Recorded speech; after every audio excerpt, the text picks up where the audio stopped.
You're such an asshole. AssholeConsulting.com. If you have questions, go there.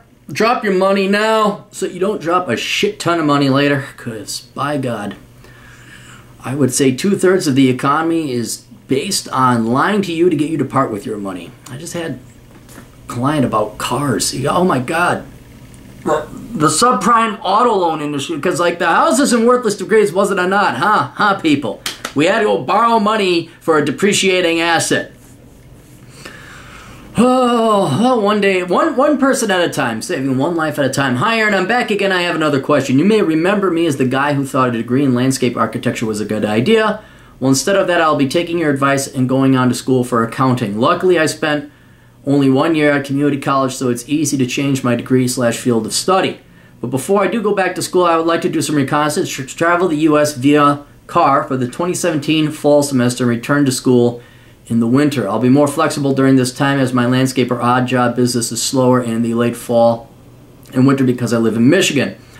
Though business is good in the summer, I have a somewhat interesting idea to avoid losing business during cold months and do reconnaissance at the same time. So vaguely, my plan or concept is to first drive down to Georgia during mid-November for the sights of the trees and also to join some biking and hiking groups. I plan to rent an Airbnb for a month or so to stay and enjoy the area, or even go tent camping for a week. Did you read Reconnaissance, man? I know sleep in your car or something else. I don't know. I mean, you could tent. That's good. I guess if you find a cheap enough Airbnb. Also, besides biking, hiking, etc., I plan to seek out work in the area I'm staying. Whether it's advertising and targeting on Facebook or going door to door to offer my weeding or general lawn care help, I want to work and enjoy myself as much as possible during this time. By doing this, I hope to meet some new people and maybe some ladies to share my reconnaissance. But you're not going to meet women going door to door offering your landscaping. Well, okay, maybe you find some milthy cougar and it's like the porn movies or whatever. And then she's like rich and she gives you money and you're her kept little sugar boy toy. And then you always go to Georgia and Dad never knows why you keep coming back with a smile on your face. They're sympathetic. To continue, my customers are generally... Am I doing this? To continue, my customers are generally old retired women and sometimes men. They're sympathetic to my entrepreneurial cause and I prefer these kinds of customers. Not only are they nice and sociable, they also pay well as my work is good and timely. I typically do my work by the job. I can make quite a lot depending on the type of work and how strenuous it is. So because it's warmer down south in the fall and winter, I theoretically could never run out of work if I keep traveling more south as winter comes. Of course, the specific details and cities of where I'm staying have not been decided yet, but I would like to end somewhere warm in Florida. All right. And then I can enjoy the sun and beaches while I visit or camp at various state and national parks. Okay, Florida is flat.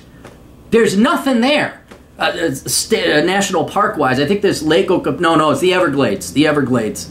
And yeah, there's parks, but it's just flat. I don't know what hiking you're going to do. I mean, you just hike like this the entire time. I think the highest mountain in Florida is only 300 feet above sea level. All right, we'll continue on. I chose Florida because not only is it nice in the winter, but it's flooded with rich old people. Now, I'm not one of the guys that take advantage of the old, but I find I can sell and talk to them most effectively. I expect my trip to be around 3 months, and though I do enjoy vacation, I feel lazy if I don't work 10 hours a day doing something enjoyable or making money. Though even if I don't find work, I have saved $10,000 up from summer business back home up north. I'm a minimalist and proud of my general cheapness. I can live with very little creature comforts or luxuries and only spend money on the necessities. So anyways, what do you think about my plan concept and what might you add or suggest? Thanks. And say, okay, what about your landscaping business back home? Will it survive if you take a 3-month sabbatical? And how are you going to do landscaping if you don't have your gear and equipment with you? You're just going to be a laborer and work for some other company. It says, hi Aaron, sorry to get busy over the last week. Anyway, to answer some of your questions, first off, yes, I do believe my business can survive if I take a sabbatical or break. As of now, I don't really have as many fall or winter customers as I would like to in my immediate location. The customers that I do have are about 20/3 away from where I'm living and would not be efficient to clear snow for them in the winter. Though even if I did have plenty of customers in my area, I wouldn't be fast or profitable enough to be serious. I've learned that snow seems to wear me out quicker than the heat. and I'd be alone with one snowblower. Also, my case would be too difficult to help find in the early hours of the morning because they go to college and work other.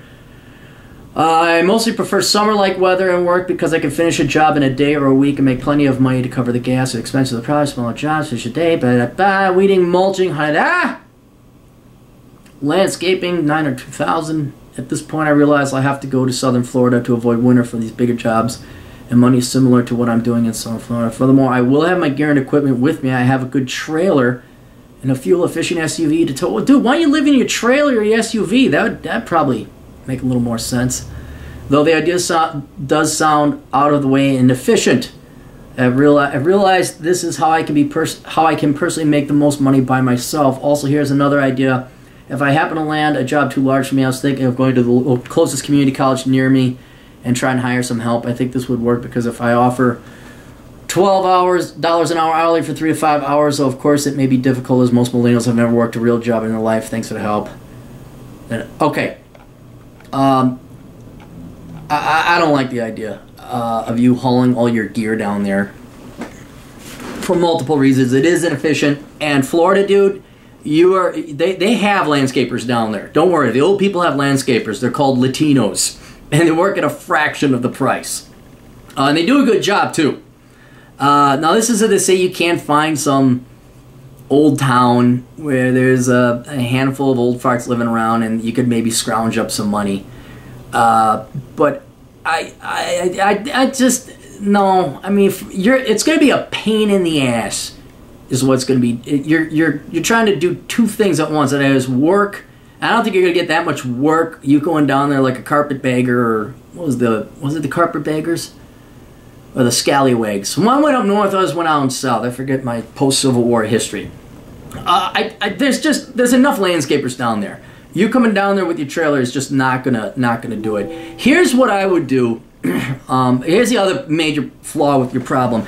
Like a typical person who lives on the east side of the Mississippi, you are clearly unaware of the west side of the Mississippi.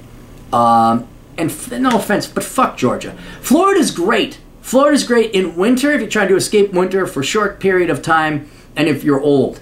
But for a young man, nothing wrong with Miami, nothing wrong with St. Petersburg, nothing wrong with the towns, but that's not, you can't just go down there once. I mean, okay, if you went down there, try your little landscaping company thing. I could be completely wrong, but I don't think the landscape is. I think it's going to become a hindrance and you're not really doing reconnaissance. But if you want to give it, like, is this a trial run reconnaissance, go ahead and do it. I would say more ideally, you leave the trailer back at home and you hightail it out west. And your goal for reconnaissance is not to find necessarily a job. That could be a secondary or tertiary objective, especially if you want to stay out there for longer periods of time. But since you're only going out for 3 months and you're coming back for winter quarter, I would make your reconnaissance count and just say, okay, I'm going to lose some money on this trip. I'd go out west. I'd go read Reconnaissance Man. I'd figure out which towns you want to do. I'm always, again, Denver, Phoenix, Vegas, and then Texas I'd kind of skip over. It's a fine state, don't get me wrong, but if you only got 3 months, yeah, I'd be, and Utah, just read the book. Get west, okay? Georgia and Florida, they'll be there. They're not going anywhere. Florida will not run out of old people. They're all going to be there. So if you're going to do this one time, you know, this is the time you're going to do reconnaissance, I would just go out to the west. This has too many moving parts. It's too complicated. I don't think they're just going to hire you. Who the hell are you coming down with? You know, you're going to have to build up a client base. And if you want to do reconnaissance, you got to go drive around.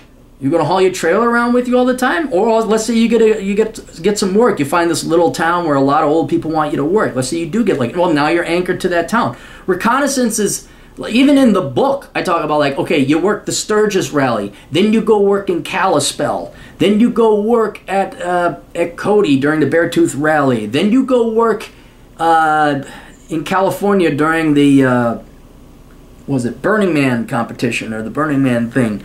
You're mobile and you're only working at tourist events where the money is coming and purposely temporary, and then you move on to the next town.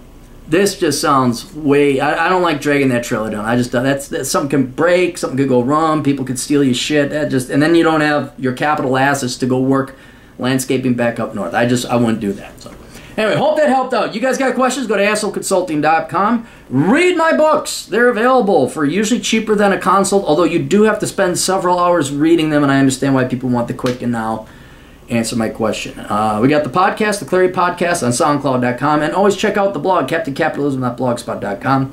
We'll see you kids later. Toodles.